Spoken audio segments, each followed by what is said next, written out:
नमस्कार दोस्तों, स्वागत है आपका साहित्य के विद्यार्थी यूट्यूब चैनल पर। मित्रों, अब तक के वीडियो लेक्चर में हम लोगों ने कुल 42 प्रश्नों को बड़े अच्छे ढंग से किया था। आज हम लोग इसके आगे के प्रश्नों को हल करेंगे, लेकिन उससे पहले मैं ये सोच रहा हूँ कि सीरीज में कुछ पंक्तियां, ठीक है, कि जो हमारे परीक्षा के लिए महत्वपूर्ण है, ठीक, जैसे नाथूराम शर्मा शंकर की पंक्ति, ठीक है, आधुनिक काल से जुड़े हुए जितने भी लोग हैं, ठीक, उनकी पंक्ति। तो आज हम लोग नाथूराम शर्मा शंकर की पंक्ति को देखेंगे, जो परीक्षा में पूछा भी जा चुका है कि देशभक्त वीरों, मरने से नेक नहीं डरना होगा, प्राणों का बलिदान देश की वेदी पर करना होगा। इनकी पंक्तियां और बड़ी अच्छी है कि शंकर नदी नद नदी सन के नीरन की, भाप बन अंबर ते उड़ी चढ़ जाएगी। शंकर नदी नद नदी सन के नीरन की, भाप बन अंबर ते ऊंची चढ़ जाएगी। ठीक है, अब हम लोग अपने प्रश्न को हल करते हैं। ये दोनों पंक्ति किसकी थी? नाथूराम शर्मा शंकर की थी। अब देखिए हम लोग अपने प्रश्न पे आते हैं। क्या कह रहे हैं कि निम्नलिखित में से कौन प्रेमचंद की कहानी नहीं है? मतलब चार कहानी दी गई है और एक उसमें मुझे नेगेटिव खोज लेना है जो इनकी कहानी नहीं है। ठीक, अब देखिए कह रहे हैं कि होली का उपहार, मुक्ति मार्ग, बड़े घर की बेटी, देवदासी। मित्रों देखिए, चार कहानी दी गई हैं, उसमें एक तो बहुत चर्चित है, ये तो सब लोग बता लेंगे कि बड़े घर की बेटी किसकी है, तो प्रेमचंद की है। मतलब एक तो हमारा विकल्प क्या हुआ, खत्म हुआ। अब तीन में हमें खोजना है। ठीक, तो इसका सही उत्तर क्या होगा? देवदासी।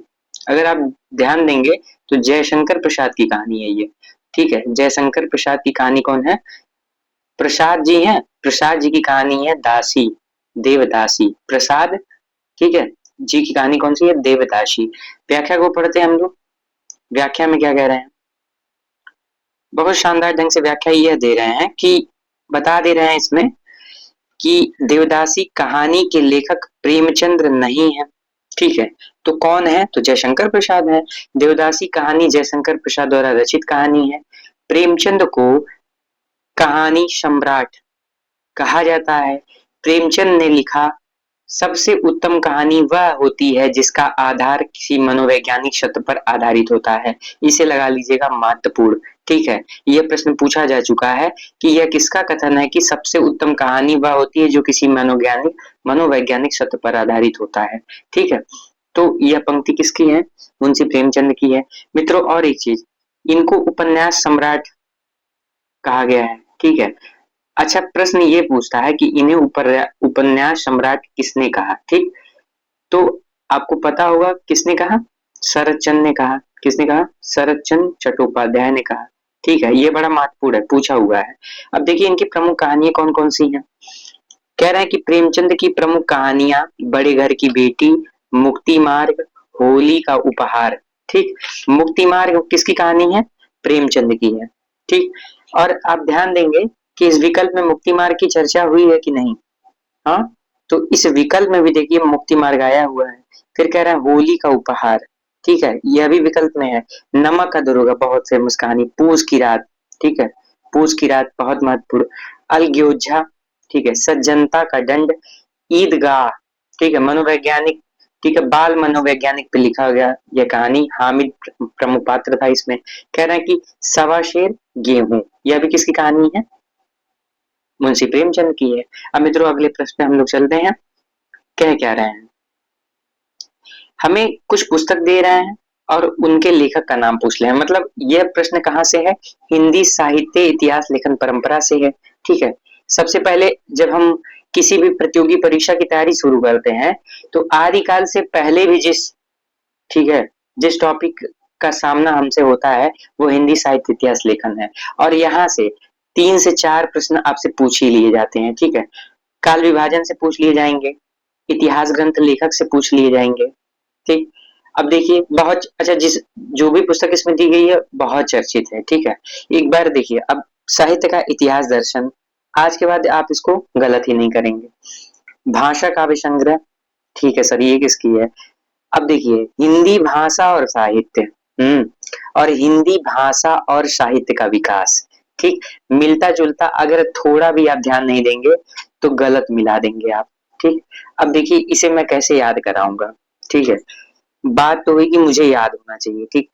मैं कैसे याद किया हूँ उसी हिसाब से आपको बताऊंगा। देखिए, जब मुझे साहित्य का इतिहास दर्शन दिखता है तो मैं उसका न लास्ट वाला ले लेता हूँ और तुरंत ध्यान कर लेता हूँ कि नलिन बिलोचन शर्मा। नलिन आपको पता हो किसकी पर्यायवाची है? कमल की, बिलोचन नयन का, मतलब आंख का, ठीक है। पर्यायवाची हम लोग का तैयार हो गया। अब देखिए, भाषा काव्य संग्रह एक बार नेट में सीधे पूछा है, भाषा काव्य संग्रह कब प्रकाशित हुआ? ठीक है, तो 1873 में था शायद ये। 1873 में ऐसे था। अच्छा, इसका सन देखिए। अब उसके बाद देखिए कि किसका है, तो ये महेश दत्त शुक्ल का है। ठीक है, हमारे यहाँ भी क्लियर हो गया कि भाषा काव्य संग्रह किसका है, महेश दत्त शुक्ल का है। अब देखिए, तो हमारा नलिन विलोचन शर्मा मतलब एक आचार, अब हम लोग खोजा जाए कि एक आचार कहाँ पे है चर्चित पहले। तो हमारे सामने दो विकल्प है, एक तो ए में विकल्प में दिख रहा है और एक सी विकल्प में दिख रहा है, मतलब दो विकल्प हो गए कट। परीक्षा में हमें भी ऐसी रणनीति को अपनाना है, ठीक है। अब दो विकल्प, अब हमारे पास थोड़ा भार कम हो गया। अब देखिए आगे मिलाते हैं। भाषा काव्य संग्रह बहुचर्चित है, महेश दत्त शुक्ल का है, तो हम लोग देखें कि बी विकल्प में कहा पहले दे रहा है, तो केवल एक विकल्प में दे रहा है मित्रों, ठीक है। केवल एक विकल्प में दे रहा है, किसमें, सी में। तो इसका आंसर क्या सी हो रहा है, लेकिन हम लोग साहित्य के विद्यार्थी हैं, इस प्रश्न को पूरा पढ़ेंगे और ठीक ढंग से पढ़ेंगे। कह रहे हैं हिंदी भाषा और साहित्य किसका है, ठीक। तो हिंदी भाषा और साहित्य अगर आपसे पूछ ले तो हमेशा लगाइएगा क्या, श्याम सुंदर दास, ठीक है। लेकिन हिंदी भाषा और साहित्य का विकास पूछ ले तो विकास, जैसे बड़ा नाम है इनका, ठीक है, और देखिए इनका भी बड़ा नाम है, ठीक। मैं अंतर के लिए बता रहा हूँ कि जैसे कभी ऐसी परिस्थितियां आएंगी जब आप परीक्षा में बैठे होंगे और चीजें समझ नहीं आ रही होंगी, तो उस, ठीक है, युद्ध भूमि की तैयारी के लिए हम लोग अभी से अगर प्रिपेयर हो जाएंगे तो परास्त कर देंगे अपने दुश्मन को। दुश्मन का मतलब क्या है यहाँ से, परीक्षा, कंपटीशन, ठीक है। अब देखिए, मतलब हिंदी भाषा और साहित्य हमसे पूछेगा तो हम तुरंत बता देंगे श्याम सुंदर दास। अगर हमसे पूछ ले हिंदी भाषा और साहित्य का विकास तो हम बता देंगे अयोध्या सिंह उपाध्याय हरिऔध। ये पूरा नाम बड़ा है कि नहीं, तो इनका भी नाम देखिए बड़ा है। हिंदी भाषा और साहित्य किसका है, श्याम सुंदर दास जी का है। उम्मीद करते हैं ये प्रश्न तो आपको तैयार हो गया होगा। बस क्या, कुछ करना नहीं है, रिवीजन करा देता हूँ। देखिए, देखिए कुछ करना नहीं है इसमें, आपको जहां न दिखे जब, ठीक है। हिंदी साहित्य का इतिहास दर्शन, हमें पता कि आप गंभीर विद्यार्थी हैं, ठीक है, तो न देखे। न से आपको ये जाना है नलिन बिलोचन शर्मा, यहाँ पे नलनी दे दिया, ये गलत लिखा है। हाँ, ये होगा नलिन बिलोचन शर्मा, ठीक। ठीक है, मेरा ये भाषा का संग्रह महेश दत्त शुक्ल का है, ठीक है, बहुत चर्चित है। हिंदी भाषा और साहित्य इसका श्याम सुंदर दास का है। अब इनका बड़ा नाम और इनका भी बड़ा नाम क्या, हिंदी भाषा और साहित्य का विकास। अब देखिए अगले प्रश्न पे हम लोग व्याख्या पहले देख लेते हैं। व्याख्या में वही बता रहा है कि हिंदी साहित्य का इतिहास दर्शन नलिन बिलोचन शर्मा। अब भाषा काव्य संग्रह महेश दत्त शुक्ल, ठीक है। हिंदी भाषा और साहित्य श्याम सुंदर दास। हिंदी भाषा और साहित्य का विकास अयोध्या सिंह उपाध्याय हरिऔध। अब देखिए आगे हम लोग चलते हैं अगले प्रश्न पर। पंक्ति से प्रश्न है। अभी हमने नाथूराम शर्मा शंकर की पंक्ति सुनाई थी आपको, क्या, कि देशभक्त वीरों, मरने से नेक नहीं डरना होगा, प्राणों का बलिदान देश की वेदी पर करना होगा। अगर यह पंक्ति परीक्षा में दिखेगा तो सीधे मारिएगा क्या, नाथूराम शर्मा शंकर, ठीक। अब देखिए पंक्ति से प्रश्न आ गया और देखिए प्रश्न का पैटर्न हम लोग समझा जाए, ठीक है। विकल्प में देखिए प्रसाद निराला पंत महादेवी वर्मा। जब हम लोग असिस्टेंट प्रोफेसर 2016 की परीक्षा के प्रश्न को सॉल्व कर रहे थे वहां भी देखे कि प्रसाद से निराला की पंक्ति पूछ ली गई थी और छायावाद से ढेर सारे प्रश्न थे, ठीक है। और यहाँ भी देखिए अब छायावाद से प्रश्न आ गया, तो इसका मतलब क्या हुआ कि हम लोग छायावाद को यदि तैयार कर लें तो 2 से 3 प्रश्न, ठीक है। मैं यह कह दूं कि 4 से 5 प्रश्न तो यह भी अतिशयोक्त नहीं होगी, हमें परीक्षा में मिलने वाले हैं, ठीक। विश्लेषण करते हुए चलें, थोड़ा सा पढ़ाई के तरीके को बदलें। एक बात स्पष्ट हो गई कि यदि मेरा छायावाद तैयार है तो 4 से 5 प्रश्न हमें नौकरी वाली परीक्षा में मिलेंगे ही मिलेंगे, ठीक।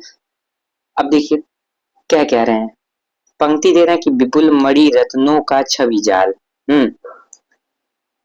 यह किसकी पंक्ति है, फिर पूछ रहे हैं जीवन को लेकर नव विचार, मतलब एक एक लाइन की पंक्ति है। इसको सही करने के लिए मतलब आप या तो पूरा आपको ध्यान रहे पूरी चीजें। और देखिए अभी इसको मैं तैयार करा दे रहा हूँ, कह रहे हैं कि सुमन हृदय में सेज बिछाते, ठीक। अब अब देखिए अगली पंक्ति क्या कह रहे हैं, सुनता बसंत में उपवन में कल कूजित पीक। अब ये नहीं कि उपवन उपवन बसंत वसंत दिखा तो आप तुक्का मार दीजिए पंत जी, ठीक है, नहीं, गलत आप सोच रहे हैं। अगर ऐसा सोच रहे हैं तो गलत सोच रहे हैं। देखिए पंक्ति अब हम लोग देखते हैं। कह रहे हैं विपुल मणि रत्नों का छवि जाल। ये किसकी पंक्ति है? बहुत आसान, पंत जी की पंक्ति है। किसकी पंक्ति है? पंत जी की पंक्ति है कि विपुल मणि रत्नों की छवि जाल। पंक्ति किसकी है? पंत जी की है। अब देखिए अगला क्या है? अगला कह रहा है कि जीवन को लेकर नौ विचार। ये किसकी पंक्ति है? तो जीवन को लेकर नौ विचार कौन चले हैं? जयशंकर जी चले हैं, जयशंकर प्रसाद, ठीक। सुमन हृदय में सेज बिछाते, ये किसका है? सुमन हृदय, ठीक है। महिला का नाम आया ना, महिला में मिला दीजिए, महादेवी वर्मा। मैं इसलिए आपको ये ऐसी चीजें जोड़ के बता रहा हूँ कि सुमन हृदय में सेज बिछाते महिला का नाम है तो महिला में मिला दीजिए, ऐसा कुछ है नहीं। लेकिन अब हमारा सामना इस पंक्ति से यदि हो जाए तो ये बातें सीधे ऐसे माइंड में ना क्लिक कर गई, तुरंत क्लिक कर गई और आप प्रश्न को सही कर गए, ठीक है। अब देखिए सुनता वसंत में उपवन में कल पूजित पिक, ये किसकी पंक्ति है? निराला जी की है, सूर्यकांत त्रिपाठी निराला जी की पंक्ति है, ठीक है। क्या कि सुनता वसंत में उपवन में कल कूजित पीक, ये किसकी पंक्ति है? निराला की। पुनः रिवीजन करेंगे, पहले तो उत्तर हम लोग ढूंढ लिया जाएगा। तो हमारा उत्तर क्या हो गया? पहले का विपुल मणि रत्नों की छवि जाल, ठीक है। ये तो विपुल वाली पंक्ति पंत की है तो पहले का तीसरा, दो विकल्प हमारे सामने, मतलब दो लोग बाहर हो गए मैदान से। अब देखिए चलते हैं अगली लड़ाई। कह रहे हैं जीवन का नौ विचार लेके चले थे जयशंकर प्रसाद। चलिए अभी लड़ाई जारी है, जारी है लड़ाई। अब देखिए अगला, देखिए सुमन हृदय में सेज बिछाते। अब देखिए लड़ाई हो गई खत्म, लेकिन हम लोग पूरे प्रश्न को पढ़ेंगे। कह रहे हैं सुनता वसंत में उपवन में कल कूजित पिक, ये किसकी पंक्ति है? तो यह निराला जी की पंक्ति है, ठीक है। किसकी पंक्ति है? निराला जी की पंक्ति है। अब देखिए हमारा उत्तर आ गया क्या? हमारा उत्तर आ गया कि पहला जो है विकल्प सही होगा। पुनः रिवीजन करते हैं कि विपुल मणि रत्नों का छविजाल, अगर यह पंक्ति फिर देख जाए किसी परीक्षा में तो हम लोग कहेंगे विपुल मणि, ठीक है, विपुल मणि रत्नों का छविजाल, ठीक, पंत की पंक्ति है, ठीक है। अब देखिए जीवन का नौ विचार लेके जयशंकर प्रसाद जी चल गए। सुमन हृदय में सेज बिछाते, तो सुमन और महादेवी वर्मा। सुनता वसंत में उपवन कल कूजित पिक, ये किसकी पंक्ति है? निराला जी की है। अब देखिए व्याख्या पे चलते हैं, तो वही बात कर रहे हैं, ठीक है, व्याख्या में वही बात कर रहे हैं हम लोग, फिर से पढ़ेंगे, ठीक है। विपुल मणि रत्नों का छविजाल किसकी पंक्ति है? पंक्ति की पंक्ति है। जीवन का नौ विचार लेके कौन चला? जयशंकर प्रसाद जी चल रहे हैं। सुमन हृदय में सेज बिछाती महादेवी वर्मा जी। सुनता वसंत में उपवन में कल कूजित पिक, यह निराला की पंक्ति है, ठीक। अब हम लोग अगले प्रश्न पे चलते हैं। हमारा अगला प्रश्न क्या है? देखिए यह भी साहित्य इतिहास ग्रंथ से प्रश्न है, ठीक है। एक प्रश्न तो हमें पहले दिखा जिसमें हमें क्या है? सुमेलित करना था। अब एक प्रश्न हमें फिर यहाँ दिख गया। और यह प्रश्न जो है ना शानदार प्रश्न है, नोट करिएगा इसको, बहुत शानदार प्रश्न है, ठीक, बहुत ही शानदार प्रश्न है। कह रहे हैं कि हिंदी भाषा का उद्गम और विकास, ठीक है, उद्गम और विकास के लेखक थे, ठीक है। अब ध्यान दीजिएगा गलती क्यों हो सकती है, ठीक है, क्योंकि इसी से मिलती जुलती रचना आचार्य हजारी प्रसाद द्विवेदी की की है। आचार्य हजारी प्रसाद द्विवेदी जी की है क्या? हिंदी साहित्य का उद्भव और विकास, ठीक है। उद्भव और विकास किसका? हिंदी साहित्य का उद्भव और विकास कब थी? 1952 में। लेकिन यहाँ क्या लिख रहे हैं? अब देखिए विकल्प में भी स्पष्ट करने के लिए दे दिए हैं, और मैं ये दावा कर सकता हूँ कि जो लोग इस प्रश्न को बहुत ध्यान से नहीं पढ़े होंगे ना, वो सीधे सी किए और निकल गए घर की तरफ, ठीक है। अब देखिए डॉक्टर नगेंद्र की थी, डॉक्टर नगेंद्र का पुस्तक है यह कि आचार्य रामचंद्र शुक्ल का है। सर इनका तो नहीं है, दो विकल्प खत्म हुआ। अब देखिए आचार्य हजारी प्रसाद द्विवेदी, ठीक है, इनके आलोचनात्मक ग्रंथों को छोड़ दिया जाए तो साहित्य इतिहास ग्रंथ में मात्र इनके 3 ग्रंथ मिलते हैं। कौन कौन से? हिंदी साहित्य की भूमिका 1940 ईस्वी में, हिंदी साहित्य का उद्भव और विकास, और हिंदी साहित्य का आदिकाल, यह दोनों रचना 1952 में है मित्रों, ठीक। अब देखिए इसका सही उत्तर क्या होगा? क्या डॉक्टर नगेंद्र होंगे, रामचंद्र शुक्ल होंगे, हजारी प्रसाद द्विवेदी होंगे, डॉक्टर उदय नारायण तिवारी?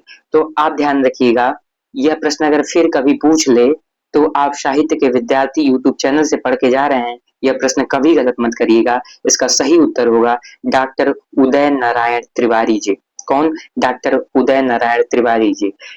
हिंदी भाषा का उद्भव और विकास, ठीक है, किसकी रचना है, किसकी पुस्तक है? ठीक है, इसके लेखक डॉक्टर उदय नारायण तिवारी हैं। अब देखिए, डॉक्टर नगेंद्र का भी ग्रंथ है हिंदी साहित्य का इतिहास, लेकिन मित्रों यह विद्यार्थियों की प्रिय पुस्तक है और यह संपादित थी, ठीक है। हरदयाल जी भी इसके संपादन में जुड़े थे, ठीक, डॉक्टर हरदयाल भी इनके संपादन में जुड़े थे। अब देखिए, हजारी प्रसाद द्विवेदी की पुस्तक हिंदी साहित्य का उद्भव और विकास 1952 में, ठीक है, ये इसी की चर्चा हम लोग कर रहे थे, ठीक। अब देखिए, रामचंद्र शुक्ल की पुस्तक हिंदी साहित्य का इतिहास, ठीक है, जो हिंदी शब्द सागर की भूमिका के रूप में सामने आया था, हिंदी साहित्य के विकास शीर्षक नाम से, ठीक है। अब देखिए, ये भी देखिए, शानदार एकदम प्रश्न हमारे सामने कह रहे हैं कि बता दीजिए लघु मानव के बहाने हिंदी कविता पर एक बहस के लेखक हैं। तो कह रहे हैं कि मतलब ये बहुत चर्चित है, ये जो है टीजीटी या पीजीटी में भी कई बार पूछा हुआ है, बहुत अच्छा प्रश्न है ये।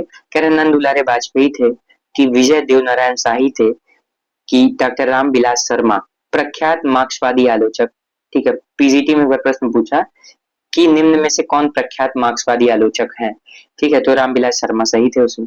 हजारी प्रसाद द्विवेदी, ठीक है। अब देखिए, एक विकल्प तो हमारे सामने खत्म हो जा रहा है, हजारी प्रसाद द्विवेदी। ये तो सीधे सीधे आउट हो जा रहा है। अब तीन बचा है, इसका सही उत्तर होगा विजय देव नारायण शाही। कह रहे हैं लघु मानव के बहाने हिंदी कविता पर एक बहस के लेखक विजय देव नारायण शाही हैं। विजय देव नारायण शाही तीसरे शतक के कवि हैं। शाही नई कविता में लघु मानव की प्रतिष्ठा की, ठीक है। अब इनकी रचना बहुत महत्वपूर्ण है मित्रों, बहुत ही महत्वपूर्ण है। और देखिए, मैं तो धन्यवाद करता हूँ एजीपी पब्लिकेशन की, मतलब कितना शानदार जो है इन्होंने कलेक्शन किया है, और जो चर्चित चीजें हैं उसको समावेशित किया है। ऐसा नहीं कि कुछ भी ऊट पटांग, ठीक है, थोड़ी बहुत तो गलतियां सब में होती हैं, तो वो सारी चीजें तो सही है, लेकिन मतलब संकलन इसका जो है ना, मतलब शानदार बनाया इसको, ठीक है। इनके द्वारा रचित जो प्रमुख रचनाएं कौन कौन सी हैं, साखी है, ठीक है।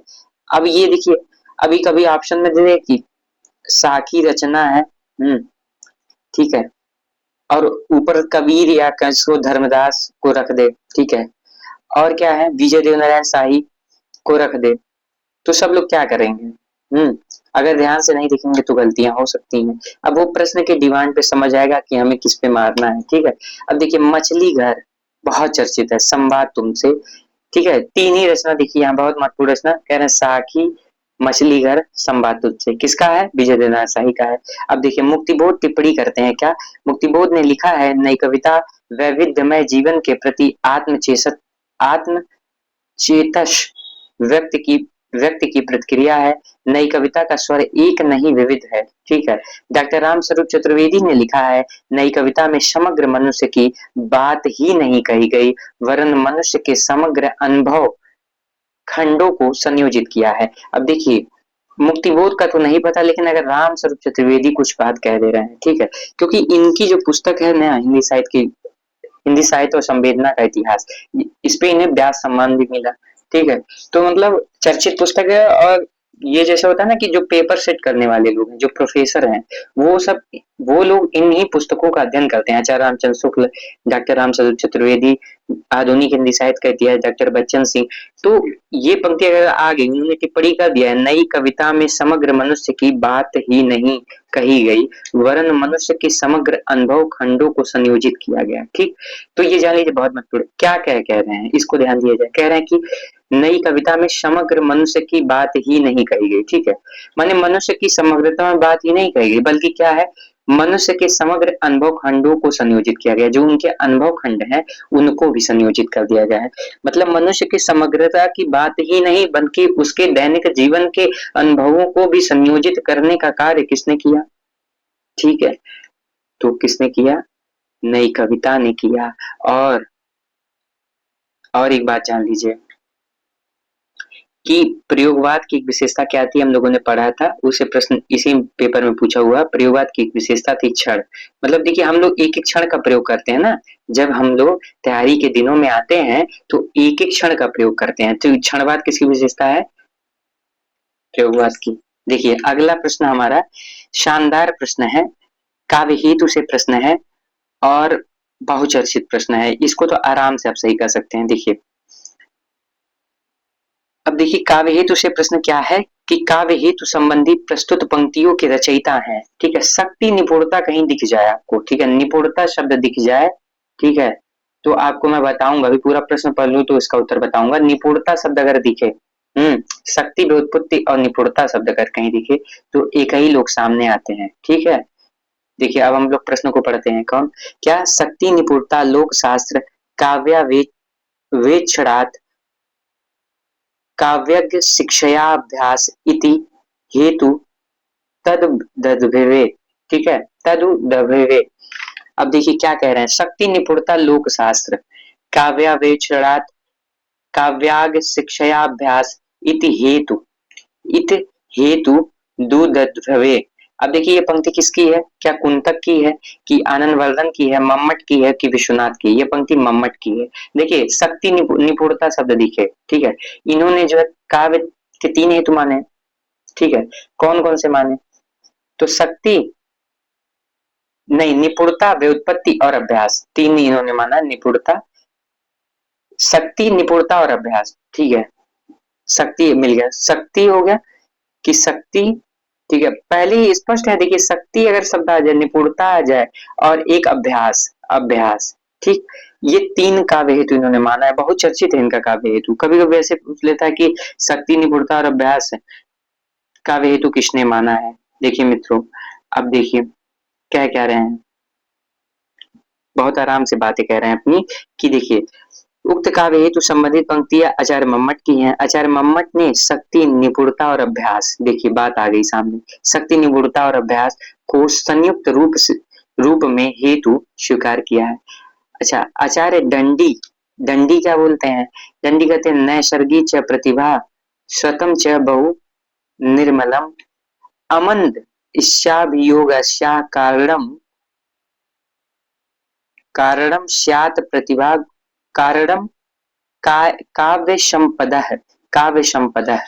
ठीक है, अब देखिए अगली पंक्ति क्या है, आनंदवर्धन की है। आनंदवर्धन क्या कहते हैं, देखिए नैसर्गिक शब्द अगर दिखे, ठीक है, तो दंडी पारे। आनंदवर्धन क्या कहते हैं? आनंदवर्धन कहते हैं न काव्यात विरामो, न काव्यात विरामो दस्ति यदि स्यात् प्रतिभा गुणः सत्स्वपि पुरातन कवि प्रबंधेषु यति स्यात् प्रतिभा गुणः। ये आनंदवर्धन मान लिए हैं। अब आगे देखिए, आगे प्रश्न में क्या कह रहे हैं, देखिए ये क्या किससे प्रश्न है आपका? ठीक है, ये उनकी उपभाषा जो है उससे प्रश्न है। ठीक, अब देखिए आप, प्रश्न बड़ा शानदार प्रश्न है, ब्रज भाषा। तो हमें पता है कि ब्रज भाषा की उपभाषा क्या है, अंतर्वेदी। किसने कहा? गियर्सन ने कहा। यह भी प्रश्न पूछा जा चुका है कि किसने इसे अंतर्वेदी कहा है, तो गियर्सन ने कहा। अब देखिए 36 खटिया है मेरे घर में, इसको मैं ऐसे रखती हूँ कि 36 खटिया मतलब छत्तीसगढ़ी का खलटाई। अब क्या हुआ, अवधि बैसवाड़ी, बैसवाड़ी कहाँ बोली जाती है? 3 जगह है केवल, रायबरेली, उन्नाव और फतेहपुर। 3 जगह बोली जाती है, रायबरेली, उन्नाव और फतेहपुर। ठीक है, हरियाणवी का एक नाम क्या है? बांगरू, आपने सुना होगा। हरियाणवी का नाम क्या है? बांगरू। मतलब हमें देखना यह है विकल्प में कि पहले का तीसरा।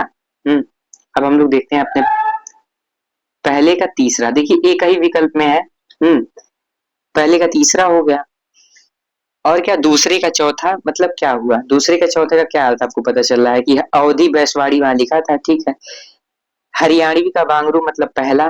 ठीक है, छत्तीसगढ़ी 36 खटिया है मेरे घर में खलटाई, मैं इसको याद किया हूँ। एक बार ये जो है ना, छत्तीसगढ़ असिस्टेंट प्रोफेसर में ये परीक्षा में आप पूछा जा चुका है। ठीक, अब देखिए कह रहे हैं कि निम्नलिखित भाषाओं का उनके अन्य नामों के साथ सुमेलन है। देखिए भाषा, ठीक है, भाषा और उनके अन्य नाम। ब्रज भाषा को अंतर्वेदी किसने कहा? गियर्सन ने। अवधि को कोशली भी कहा जाता है और बैसवाड़ी भी कहा जाता है। हरियाणवी को देखिए बांगरू कहा जाता है, देशवाली भी कहा जाता है। अब देखिए छत्तीसगढ़ी का 2 उपनाम क्या है? खलटाही और लरिया। लरिया शब्द भी 36, देखिए लरी जो होता है 36 लरी। ठीक है, एक खटिया में 36 लरी, ऐसे याद करिए, खटिया में 36 लरी। ठीक है, ये खटिया मान लीजिए ये है और इसमें 36 लरी, तो खलटाही, लरिया, छत्तीसगढ़ी। अब देखिए अगला प्रश्न हमारे सामने क्या है, शानदार प्रश्न, और आज का ये अंतिम प्रश्न होगा।